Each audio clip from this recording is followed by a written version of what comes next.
The Chiefs are 3.5-point favorites. Total's 51 there. And look, we know what happened to open the season. It was the Dropskis with no Travis Kelce and no Chris Jones. Both are expected to be back. Andy Reid said today they're back unless there's any setbacks. And Travis Kelce back against the Jags is scary for Jacksonville. 20 catches, 179 yards, 3 touchdowns in 2 games against the Jags. Both were wins last year. First off, right off the bat, you're going Travis Kelce overs in this. You have to. With those numbers, with what we've seen before, a guy that missed the first game, he's going to be amped up. He's going to have energy. He's going to be ready to go. So you've got to go with Travis Kelce there. The only other bet that I have in this is actually Isaiah Pacheco. I was going to say points and rebounds. God, why am I thinking basketball here?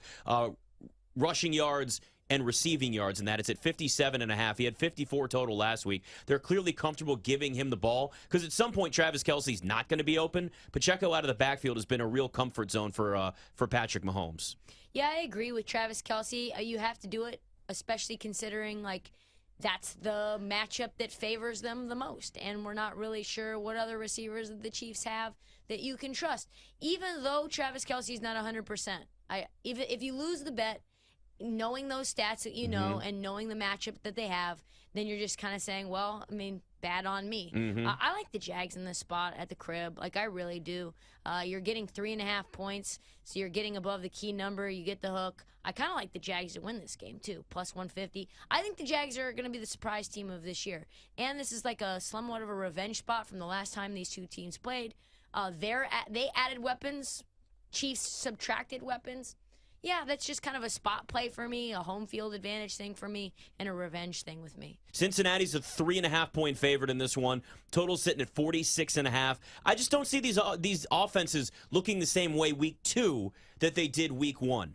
Now, you got a pass rush that had 3 sacks from the Bengals. It had 3 sacks on Deshaun Watson last week, okay? So they're going to get after Lamar Jackson. You've got a depleted offensive line. 2 of their best offensive linemen are not going to be playing in this game. But the difference here is that Lamar Jackson averages 83 rushing yards a game against the Bengals. I took the over 43.5 on his rushing yards in this. In fact, I even took an alternate and took 50+ at plus money because he can run. He's just going to have to. If there's no protection, Lamar Jackson's not going to stand in the pocket. He's going to get out and he's going to run. Zay Flowers had 54 yards after the catch last week. I think there's another chance for another big game for him. Said earlier it was only 38.5 to go over his receiving yards. He had 78 last week. So both offenses will come out after the way they looked in week 1. They will be better. This is a rivalry game. It means something to both sides. I think the Bengals will be a little more rusty still. Lamar Jackson looked like somebody that hadn't played football in 280 days last week, and then Joe Burrow looked like somebody that hadn't been around in training camp coming off of a calf injury. So a week will make a little bit of a difference. Both teams will look better, but I'm going on the props with that. If I got to pick a side, I probably lean Ravens in this just because I think the Bengals and their slow starts over the last couple of years makes me more comfortable with the Ravens. Yeah, this is my favorite bet of the week. I like the Bengals -3, which is -120 right now, but I don't want to mess with a 3.5 here. I like Cincinnati to bounce back offensively, and I think that there's some matchups that they're going to be able to exploit in this game. And the one, you already brought it up, man, like the Ravens are working out guys off the street on their offensive line. Just nuts. So now you're looking at a backup tackle against Trey Hendrickson. Good luck right there. Same story for the Ravens as every other year. A bunch of injuries. J.K. Dobbins can't catch a break. And last week, I wanted to see the Todd Monken offense because we've been talking about it for 2.5 months. We got to see it a little bit with Snoop Huntley in the preseason. Lamar was 15 for 15 in a clean pocket. Looked really good when he was protected, but still only 4 air yards per attempt. Maybe they didn't want to show a whole lot because they were playing the Texans. But I just think this is a perfect buy low spot on the Bengals offense, which I expect to bounce back. I also like Jamar Chase to score an anytime touchdown. I like T. Higgins to get in the end zone, too. He didn't even have a catch in that last game. He didn't have 1 reception. So I think he has a bounce-back game, and I think Jamar Chase gets in the end zone after doubling down and calling the Browns secondary and defense a bunch of elves. So I like Cincinnati. That's my favorite bet this week. Hey, the fans will always have that memory of Aaron Rodgers running out there like Hulk Hogan. I am a real American. Fight for your right! It's off the rails. What time is it? Jesus. Well, it's only 7:15 on the West Coast right now. Yeah? I remember those days. Yeah, you do remember those, don't you? You remember? A look at the 4 o'clock games next. Yeah! BetMGM tonight. There's another one where I like the favorite, actually. I like plenty of dogs this weekend, but I I can't make the case for the Rams with the beat-up wide receiver room. And now Puka's hurt. out, Puka and Tutu, though. Come on. Puka's Yeah, hurt, but no though. Puka, though, man. I'm I just just letting picked to say them up the in names. fantasy. Yeah, aloha. And, the Rams secondary held their own last week against Seattle. I'm worried that says maybe a little bit more about Seattle. I just don't know that they're going to be able to do that with all these weapons for San Francisco. And I'm not the biggest trends guy. But Kyle Shanahan does kind of own Sean McVay. 9 He and owns 4 Matt straight LaFleur. up. That's Yep. a real one. Kyle Shanahan, I'm learning this, right? And Robert Saleh.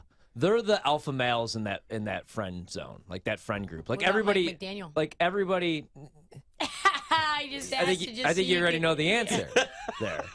Shanahan's. Just pictured him trying to be an alpha. I was Mike trying. McDaniel. I was gonna say something that would have got me kicked off. He's the balls of the gang, if anything. And Saleh too. But like LaFleur, every time the Packers lose a big game, he's in tears. Looks like he's gonna cry.